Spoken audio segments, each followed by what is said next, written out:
Olá, pessoal, tudo bem? Professora Patrícia Crivellaro aqui, para continuar a disciplina de construções rurais. Hoje nós vamos falar um pouco mais de instalações rurais, né? Falar sobre as suas técnicas, né? O planejamento dessas construções, e por isso, agora eu vou compartilhar a tela com vocês. Então, quando nós falamos de instalações rurais, nós temos que lembrar que isso é diferente das construções urbanas, né? Quais são essas diferenças? Então, aqui a gente vê uma construção típica urbana, né? Dos grandes centros. Por exemplo, São Paulo, Rio, aqui mais perto de nós, Cuiabá. Qual seria a função dessas construções urbanas? Principalmente atender a demanda de quem? Dos seus moradores, que são a população em si, os comércios, né, os varejos, de forma geral, certo? Então, são para atender essas demandas de produção, né, de um ambiente urbano.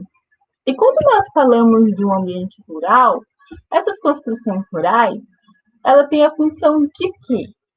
De atender às demandas produtivas, tanto da agricultura quanto da criação animal. Então, nesse caso, nós temos uma grande aqui, né, uma instalação no estilo de galpão para avicultura ou para suínos. E aí, a demanda dele é o quê? Atender os seus animais, neste caso, poderia ser o quê? Aves ou suínos. A função dele se diferencia principalmente em quem vai morar, quem vai utilizar essas construções. Então, nós temos que focar em quem? Em seus moradores.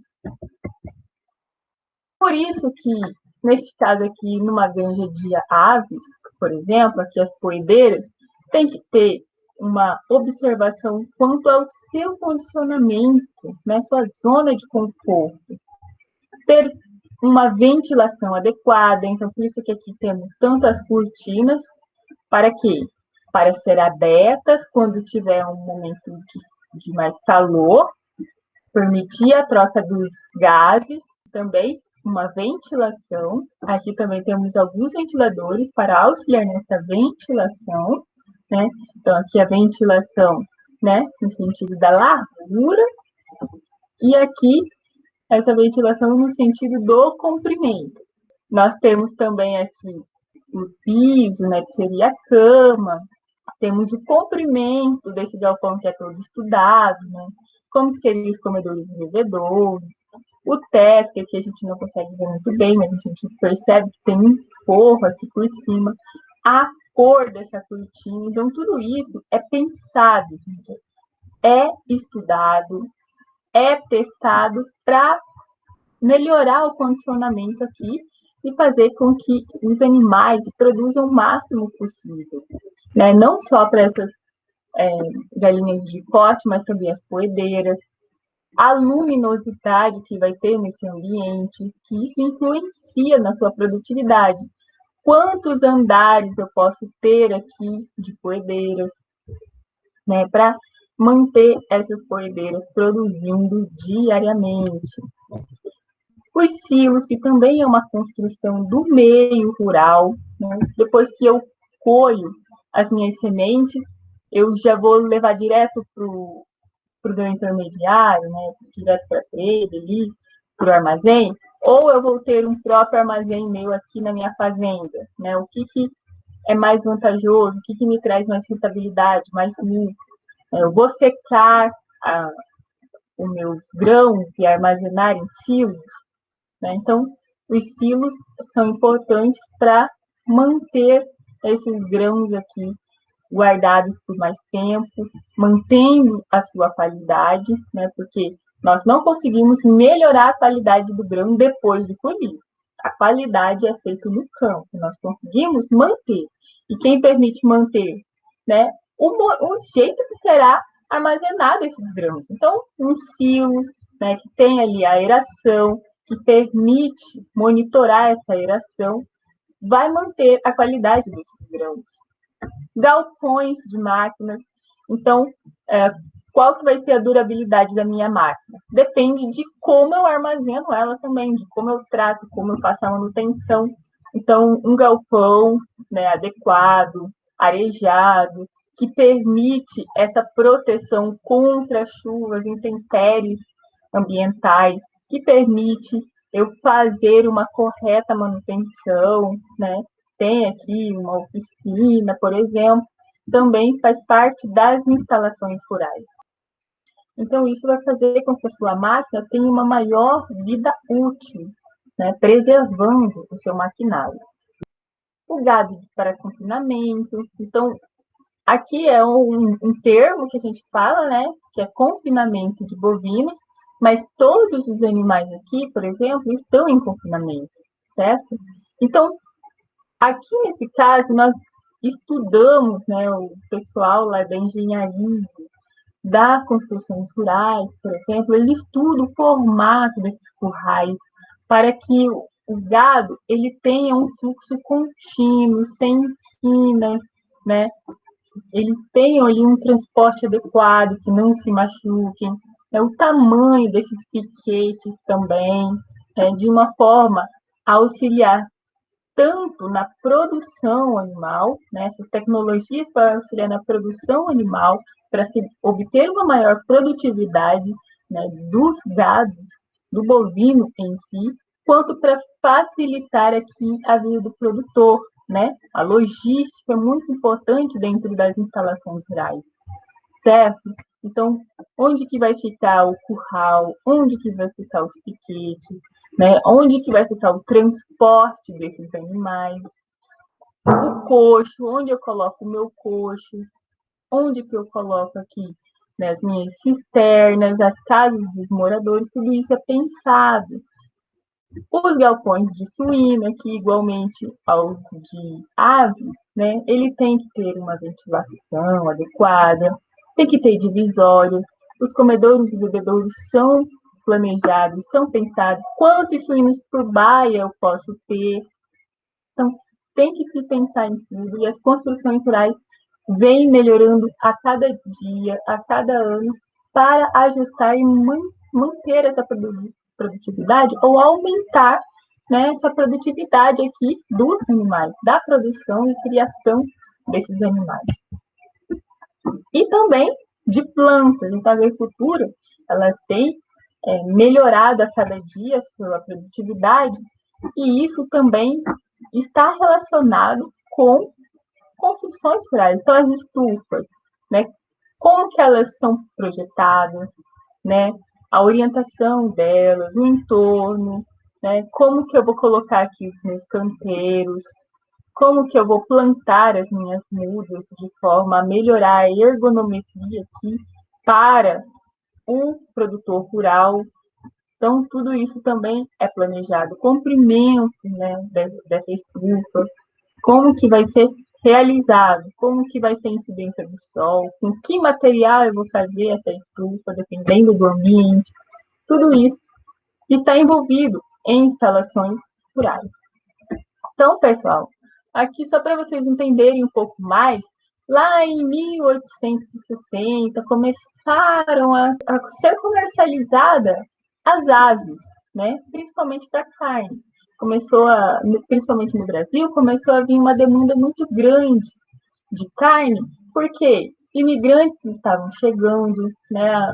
O Brasil já tinha sido colonizado, estava sendo povoado, né? Estava sendo miscigenado, então várias culturas diferentes vindo para o Brasil, e a sua população estava aumentando. Então, se iniciou ali uma demanda maior por carne. E como que era feito isso? Então, em relação à avicultura, nós temos que até 1930, por aí, como que era produzida essas aves? Eram criadas soltas, daquela forma mais caipira, né? Digamos assim. Então, elas demoravam, em média, 6 meses para obter ali o seu peso de 2,5 kg. E aí, com essa demanda crescente e a insuficiência de carne, né, nesse modo de criação, fez com que se estudasse, né, formas melhores para a produção desses animais.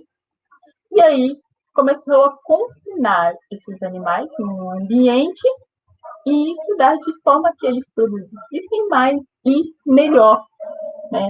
Começou a ter uma forma de arraçoamento, ter um ambiente arrefecido, tinha necessidade de manter ali um ambiente mais fresco, arejado, porque esses animais estavam confinados.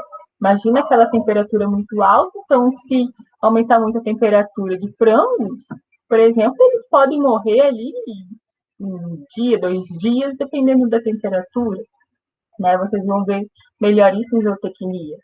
A quantidade de luz que vai ser disponibilizada vai auxiliar na alimentação desses animais, vai fazer ele comer mais ou comer menos. Então, tudo isso foi pensado, né? Foi planejado, projetado, até que em 1960 já era possível, em 40 dias, eu obter um frango com 2,4 kg. Então, olha a conquista, gente, de 6 meses para 40 dias, né? Reduziu por menos da metade e praticamente o mesmo peso. Assim, igualmente, aconteceu na agricultura. Então, antigamente, né, a agricultura é de subsistência. Aqui nós temos um exemplo de uma aração com animais ali através do jugo, né? Essa aração era sacrificada, era o dia inteiro para fazer uma pequena área com animais. Isso era sofrível para os animais, era sofrível para o produtor. E a partir da Revolução Verde, o que foi? O que inseriu na agricultura? Os fertilizantes, né? Os defensivos agrícolas, herbicidas, inseticidas, e tudo isso ajudou e muito a aumentar a produtividade dentro de uma mesma área. Né? E as tecnologias também, né, implementadas aqui com as máquinas, as barras de pulverizadores ficaram maiores, né? As colhedoras autopropelidas, por exemplo, auxiliou muito, né, na demanda, nessa produção, né, que é aumentar a produtividade dentro de uma mesma área. E, então, a produção de silos, a produção de galpões, né, facilitou, a construção rural facilitou a vida do produtor e também a demanda dos consumidores por esses produtos. Então, aqui agora a gente fala dos componentes e características das instalações rurais. A produção de animais em confinamento, ela deve considerar o quê? O bem-estar e a resposta produtiva desses animais.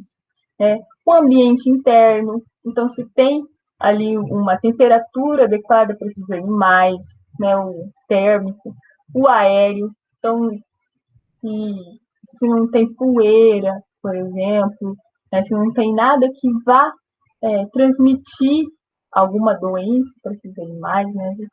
Então, o ar em que eles respiram tem que ser adequado, por isso que não pode ficar abafado ali, tudo fechado, tem que ter uma renovação de ar, o acústico, então, se está estressando ele ali, não tem barulho por perto, sistema de ventilação, então aí já, tanto no aéreo, né, renovando esse ar, quanto no térmico, levando o calor que está de dentro para fora, né, e refrescando assim o ambiente para esses animais, principalmente aqui onde a gente está, né, pessoal, no Mato Grosso, que tem o costume de ser realmente muito quente.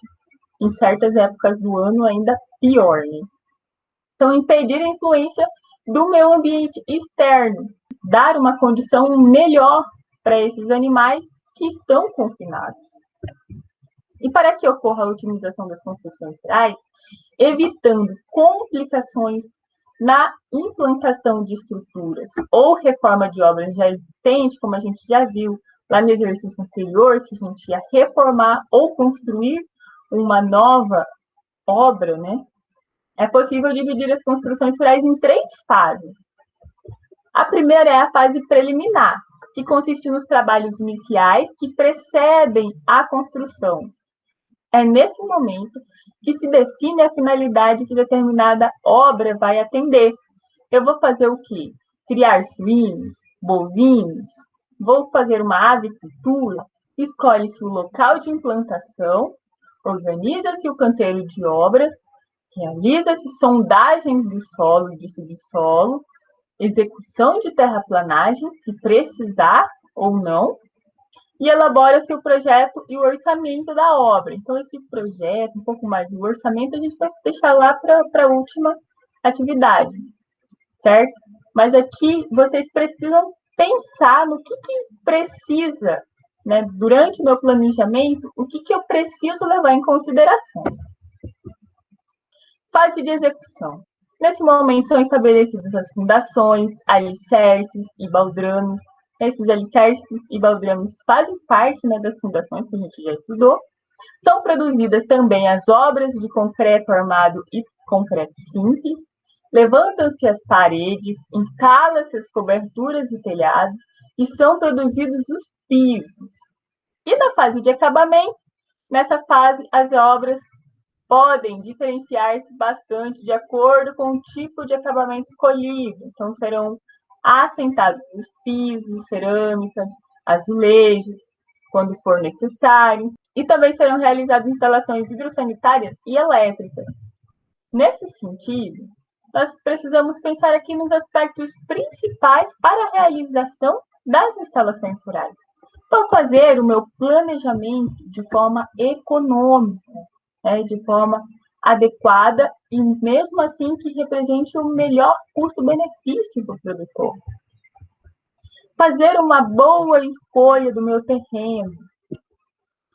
Observar a localização dessa instalação. Onde que eu vou alocar essa minha obra, né? Qual que é a localização melhor dentro da minha fazenda? Eu tenho uma fazenda ali de 5.000 hectares, eu vou fazer uma pequena construção ali para o morador, né? Para a sede, onde vai ficar alocados os maquinários, onde vai ficar alocados os funcionários. Aonde que eu vou colocar isso? Lá perto do rio? Lá perto da entrada? Ou no meio da minha fazenda? Onde que eu vou alocar a localização dessa instalação? Como que eu penso nisso? Orientação das instalações. Qual que vai ser a orientação mais adequada para a minha instalação? E os entornos das construções. Quanto à localização da instalação, galera, o que eu preciso pensar? Na logística e na eletrificação adequada. Então, o que seria a logística? Por exemplo, se eu já tenho a minha fazenda, eu tenho que observar se ela é próxima do meu abate, se eu for fazer a criação de aves, ou de suínos, ou de bovinos.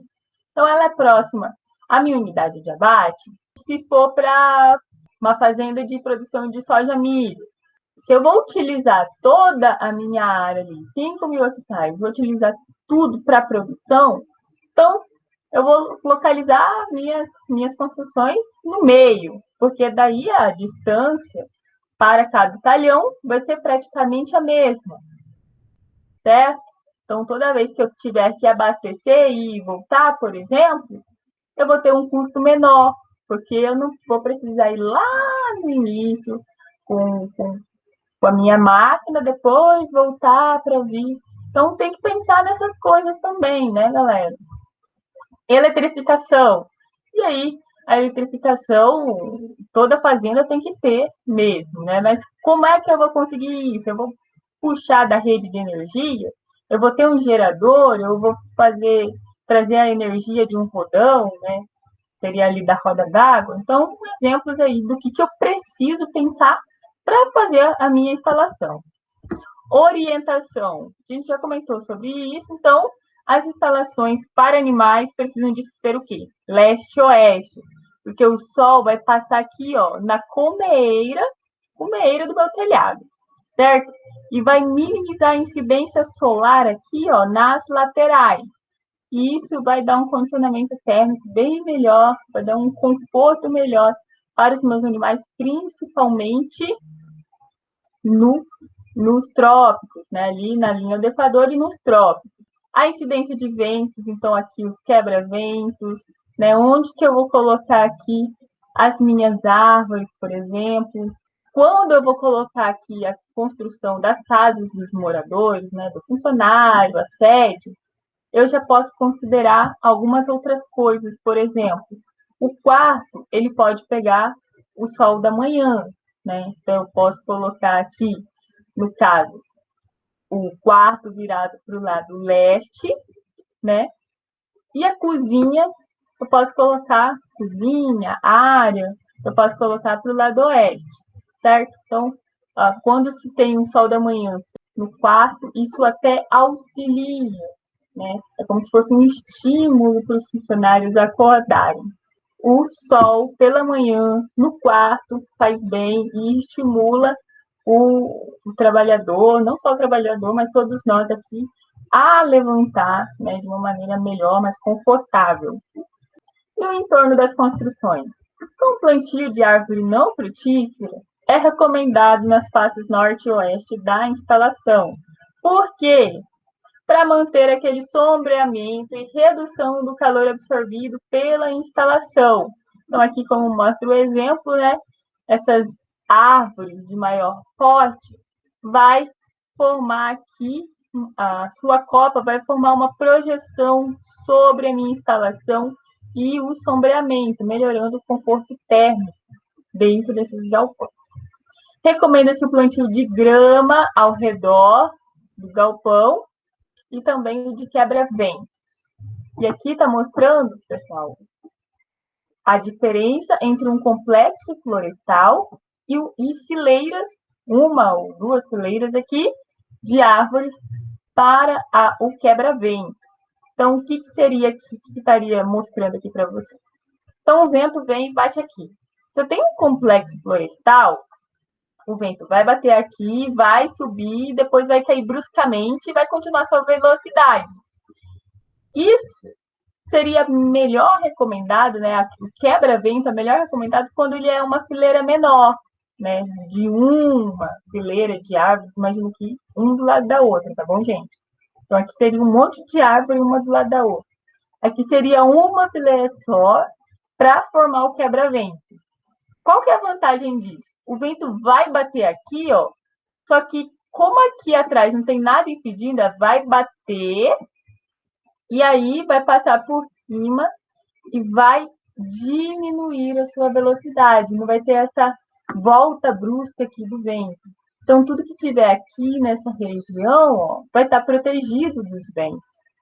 Entendeu? Deu para pegar aqui a ideia?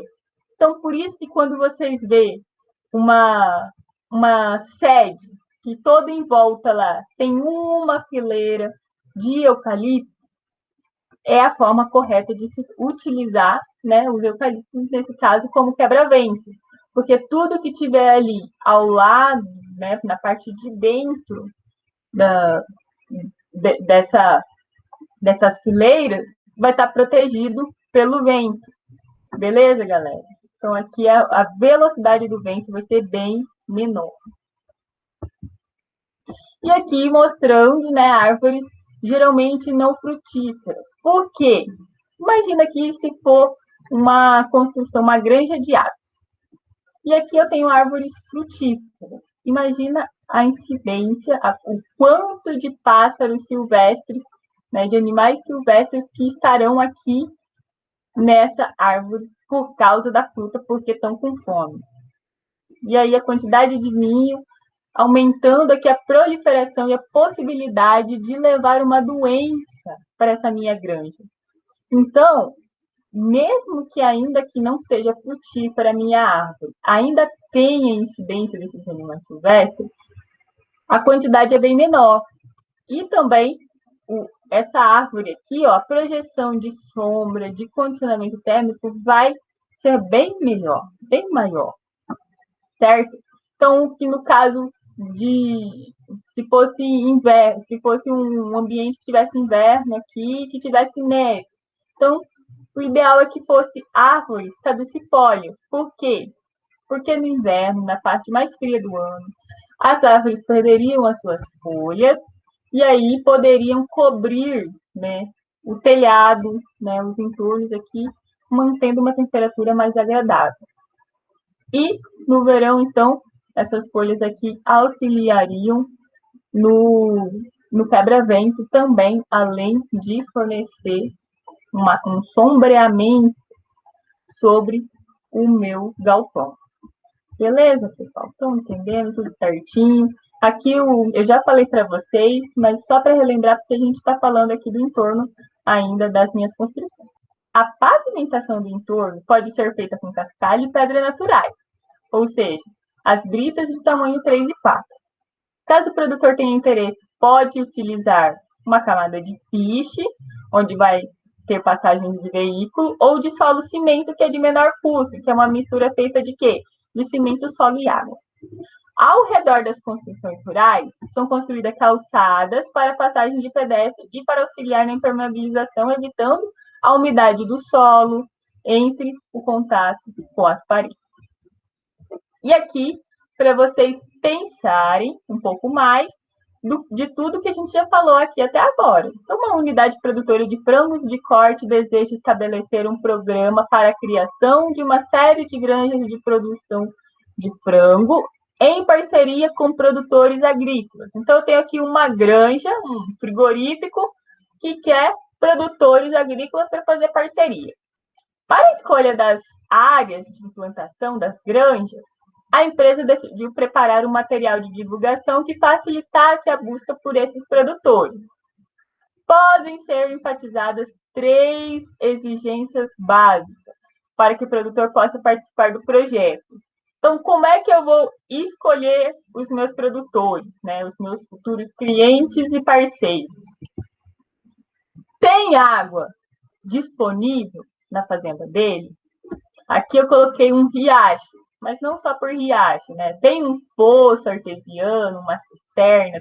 A fazenda em que o meu cliente, o meu possível parceiro está, tem água disponível em abundância? Por que eu preciso pensar nisso? Porque eu vou precisar de lavagens constantes, a gente vai falar isso mais para frente. Vai precisar também de água limpa ali nos bebedouros, né? Eu vou precisar limpar, eu vou precisar manter aquela água ali sempre limpa, fresca, né? Então, eu preciso dessa água. Tem energia elétrica, né? Tem luz. Aqui eu coloquei o exemplo de um rodão, mas pode ser da energia, pode ser gerador, pode... Desde que precisa de luz, gente. Como é que eu vou criar animais sem energia? Não tem como, né? E está perto da unidade de abate, então isso é importante, né, gente? Para principalmente diminuir o meu custo com logística. A gente sabe que no Brasil a logística é um caso sério, né? É um dos maiores custos que os produtores têm. Então, pensar se está próximo à unidade de abate, está próximo dos frigoríficos, próximo dos meus parceiros, é muito importante. Tá bom? Então, bons estudos e até mais.